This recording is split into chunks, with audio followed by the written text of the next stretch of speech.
مؤلف کتب کثیرہ حضرت مولانا محمد اشرف قریشی حافظہ اللہ تعالیٰ نے اپنی کتاب الایمان کے اندر ایک خوبصورت واقعہ نقل کیا ہے۔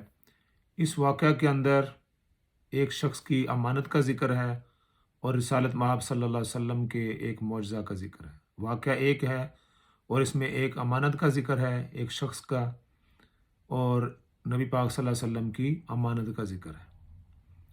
لوگوں کو اکثر یہ گلہ ہوتا ہے کہ جس کو بھی ملک کا خزانہ دیا جائے یا دکان کے غلے پر بٹھایا جائے یا اس کو کوئی بھی خدمت دی جائے، کوئی ذمہ داری دی جائے، وہ اس کے اندر خیانت کرتا ہے۔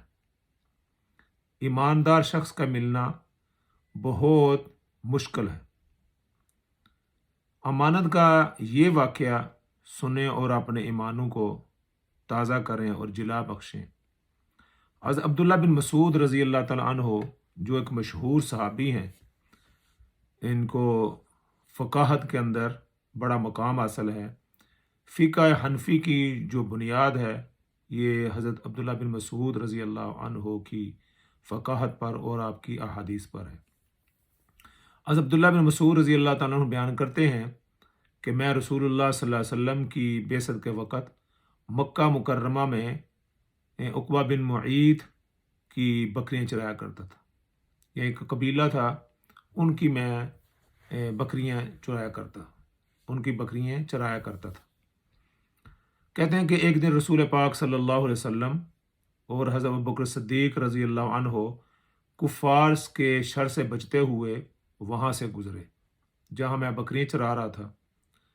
تو حضرت ابوبکر رضی اللہ عنہ نے پوچھا، یا غلام حل من لبن، اے غلام، اے لڑکے، تمہارے پاس دودھ ہے؟ اور میں نے عرض کی، دودھ تو ہے، ولیکنی مؤتمن، لیکن میں کسی کی امانت میں خیانت نہیں کر سکتا اور اس کی امانت کے اندر خیانت کر کے آپ حضرات کو دودھ نہیں پلا سکتا۔ یہ عبداللہ بن مسعود نے جب ابھی وہ ایمان نہیں لائے تھے اس وقت کا یہ واقعہ بیان کرتے ہیں کہ میں نے ان کو کہا کہ میں کسی کی امانت کے اندر خیانت کر کے آپ حضرات کو دودھ نہیں پلا سکتا۔ تو حضرت ابوبکر صدیق رضی اللہ عنہ نے رسول پاک صلی اللہ علیہ وسلم نے پوچھا، تمہارے پاس ایسی بکری ہے جو ابھی گابن بھی نہ ہوئی ہو، یعنی ابھی اس کے دودھ آیا ہی نہ ہو، یعنی ابھی ایک بکری ہے جس کے تھنوں میں ابھی دودھ نہیں آیا، اس قابل نہیں ہوئی کہ وہ دودھ دے سکے، ایسی بکری تمہارے پاس ہے؟ تو حضرت عبداللہ بن مسعود رضی اللہ عنہ کہتے ہیں کہ میں تلاش کر کے ایک بکری ایسی لایا جو ابھی دودھ نہیں دیتی تھی، ابھی اس کے تھنوں کے اندر دودھ نہیں آیا تھا، اس کی عمر اتنی نہیں پہنچی تھی کہ وہ دودھ دے سکتی۔ تو میں بس بکری کو پکڑ کے لے کر آیا، رسول پاک صلی اللہ علیہ وسلم نے اس کے تھن کے اوپر ہاتھ پھیرا تو وہ دودھ سے بھر گیا۔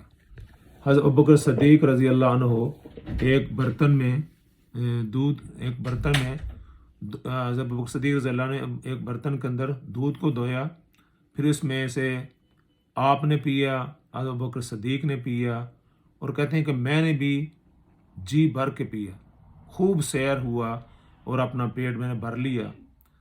تو نبی پاک صلی اللہ علیہ وسلم، اور پھر اس میں سے کہتے ہیں اس میں کوئی بچ بھی رہا، پھر آپ صلی اللہ علیہ وسلم نے فرمایا، اکلس، سکڑ جا، اس تھن کو کہا سکڑ جا، فکلس، بس پھر وہ تھن جو ہے وہ اسی طرح واپس سکڑ گیا۔ تو اس واقعہ کے اندر ایک امانت کا ذکر بھی ہے، دیانت کا ذکر بھی ہے، اور رسالت مآب صلی اللہ علیہ وسلم کے معجزہ کا بھی ذکر ہے۔